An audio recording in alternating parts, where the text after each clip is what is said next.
Good morning students.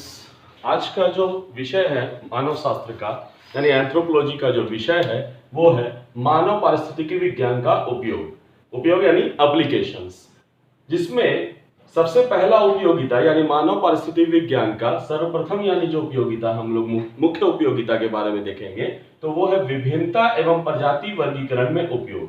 विभिन्नता यानी कहने का मतलब है कि वेरिएशन के बारे में बात कर रहे हैं, ह्यूमन वेरिएशन। और दूसरा इंपॉर्टेंट बात है कि इसमें एप्लीकेशन कर रहे हैं यानी प्रजाति वर्गीकरण में यह महत्वपूर्ण भूमिका निभाता है। यानी वेरिएशन कहने का मतलब है कि दो पर्सन के बीच में जो डिफरेंशिएशन है, जो डिफरेंशिएट है करते हैं, यानी दो पर्सन अलग अलग होते हैं उनको डिफरेंशिएट करते हैं, जैसे बाल का कलर हो गया या फिर नोज हो गया या फिर आईज हो गया। तो इन सब चीजों के माध्यम से जो हम लोग वेरिएशन करते हैं, वर्गीकरण करते हैं, उसी के बारे में हम लोग अध्ययन करते हैं। अब आते हैं इसके विषय के संदर्भ में। सबसे पहले अगर हम लोग ध्यान दें इस बात पर तो हमने कहा इन्वायरमेंट का यानी इकोलॉजी का जो है इंपॉर्टेंस क्या है प्रजाति के वर्गीकरण में।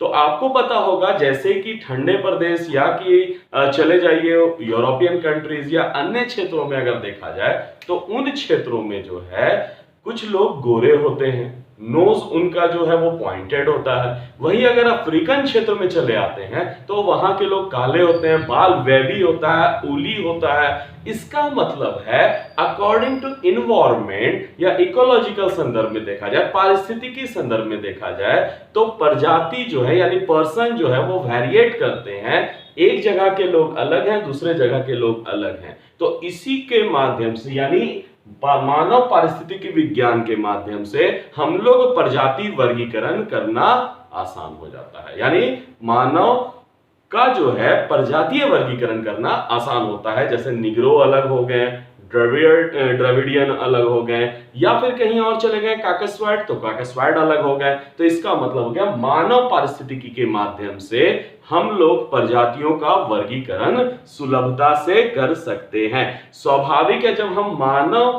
का पारिस्थितिकी में यानी विभिन्न जो इकोलॉजी है उसमें हम लोग मानव को डिफरेंशिएट कर सकते हैं, मानव को डिफरेंशिएट किया जाता है, तो स्वाभाविक है इस विषय को हम लोग मानव विज्ञान के विषय के तौर पर देखते हैं। यानी मानव विज्ञान का एक महत्वपूर्ण विषय है और उस विषय में मानव पारिस्थितिकी के माध्यम से हम लोग क्या करते हैं, ह्यूमन वेरिएशन यानी मानव को वेरिएट करते हैं। कौन किस प्रजाति का, यानी प्रजाति निर्धारण के महत्वपूर्ण तत्व के तौर पर, निर्धारक तत्व के तौर पर देखा जा सकता है इकोलॉजी को। दूसरा इंपॉर्टेंट बात, इसका जो दूसरा इंपॉर्टेंट बात है सुजनकी। सुजनकी क्या है, उसके क्षेत्र में इसका उपयोग, यानी हमने एप्लीकेशन अगर देखा जाए तो सुजनकी के क्षेत्र में भी इसका इंपॉर्टेंस है।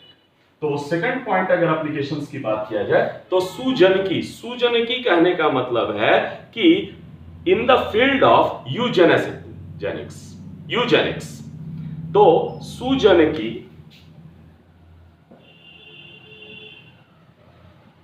की क्षेत्र में उपयोग कहने का मतलब है सुजनकी के क्षेत्र में अगर उपयोग की बात किया जाए तो इंपॉर्टेंट बात यह होगा कि सुजनकी कहते हैं यूजेनिक्स को। इसका मतलब है application in the field of Eugenix. Application in the field of Eugenix. अब यूजेनिक्स होता क्या है, सबसे पहले तो हमको यह सब ध्यान रखना होगा। सबसे पहला बात है सुजनकी के अंतर्गत आता क्या है, यानी यूजेनिक्स कहते हैं किसको। एक टर्मिनोलॉजी है, बायोलॉजिकल टर्म्स है। यूजेनिक्स एक बायोलॉजिकल टर्म्स है और इसमें आनुवांशिकता का सिद्धांत, आनुवांशिकता मतलब जेनेटिकल सिद्धांत, जेनेटिकल थ्योरी की बात कर रहे हैं।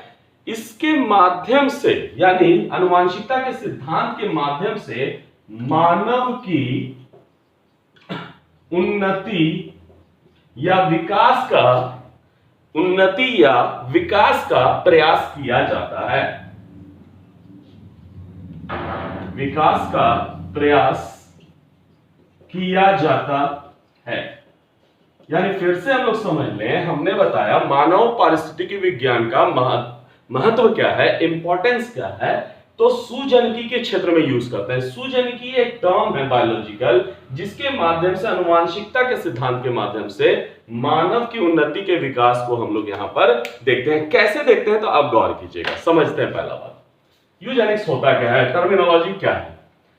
अच्छे गुणों, कभी हमने पढ़ाया भी होगा क्लास में, शायद आपको याद भी होगा कि अच्छे गुणों का विकास कर दोषपूर्ण गुण, यानी अच्छे कहने का मतलब गुड कैरेक्टरिस्टिक के बारे में, जो अच्छा कैरेक्टरिस्टिक है उसको डेवलप किया जाता है, और जो बैड होते हैं यानी दोषपूर्ण गुण होता है उसको